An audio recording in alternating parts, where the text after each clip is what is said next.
تعالیٰ نے جو لوگ دین اور مذہب پہ نہیں چلتے ان کی ایک بری خصلت کا ذکر کیا ہے کہ یہ لوگ جلد باز ہوتے ہیں. اذا مسہ الشر جزوعا، جب انہیں کوئی غم پہنچتا ہے تو بے صبرے ہو جاتے ہیں، مایوسی میں جانے لگتے ہیں.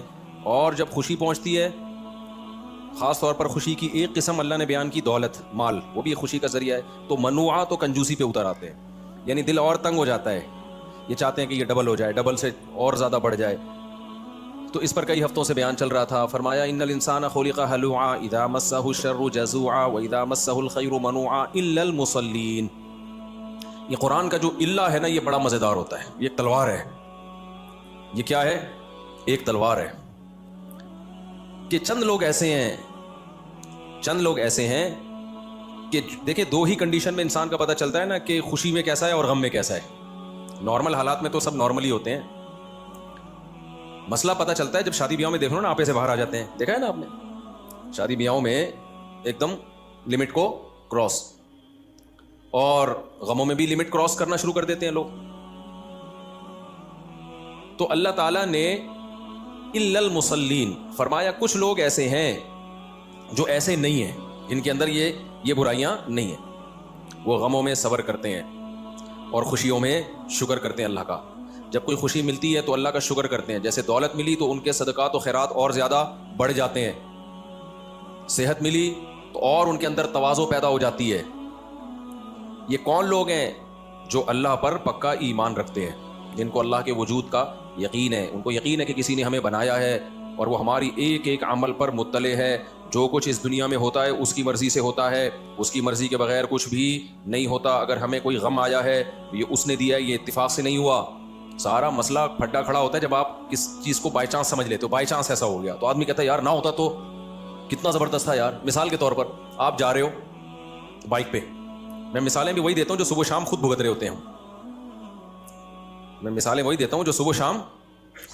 آپ بائک پہ جا رہے ہو، کراچی میں ٹینکر ہے، پانی کے ٹینکر ہے نا، ٹینکر مافیا تو ایک بڑا مافیا ہے، آپ کو پتا ہے. ٹینکر ہے یا کنٹینر ہے. اب کیا ہوا کہ آپ بائک پہ، کئی بائکیں نکل گئیں کنٹینر کے لیفٹ سائڈ سے نا. آپ کا جب نمبر آیا تو اتفاق سے کنٹینر کا جو ٹائر ہے نا وہ کھڈے میں آ گیا اور وہ کنٹینر الٹ گیا آپ کے اوپر. بہت واقعات ہوتے ہیں. باپ بولو گے یار 20 لوگ بائکوں والے نکل گئے یہاں سے، ہے بھائی میری ہی قسمت تھی کہ یہ کھڈے میں آنا ہے ٹائر اور یہ میرے اوپر ہی گرنا ہے. ہوتا ہے نا واقعات.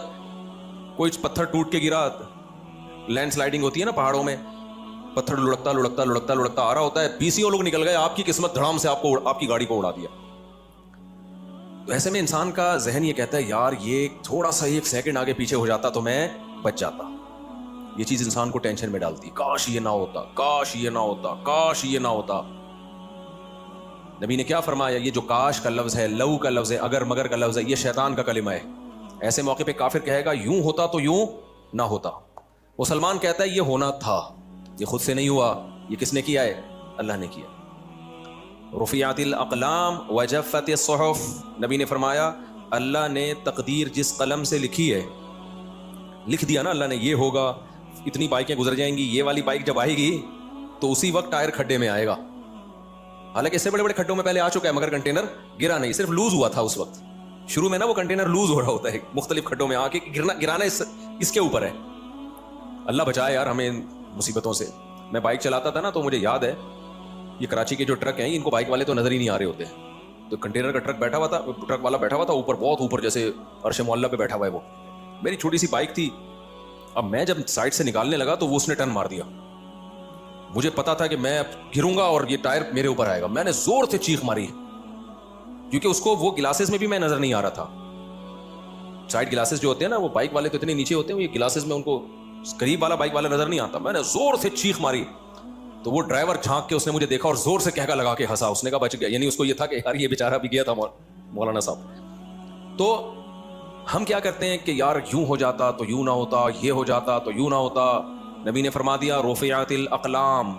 مسلمان کیا سوچتا ہے؟ بھائی جس قلم سے اللہ نے تقدیر لکھی ہے، جس کے بارے میں جس وقت جو ہونا ہے وہ لکھ کے اللہ نے قلم اٹھا کے واپس رکھ دیا. دیکھو دفتروں میں ایسا ہوتا ہے، آپ سر سے کوئی سائن وائن کروانے ہو، آپ نے کوئی پلاٹ کی فائل پہ سائن کروانا ہو، اپنے نام فائل کروانی ہے، کوئی کاغذ اپنے نام، اس جب تک گورنمنٹ آفیسر بیٹھا ہوا ہے، پین اس کے ہاتھ میں، جو لکھوانا ہے، طلاق بھی لکھوانی ہے نا،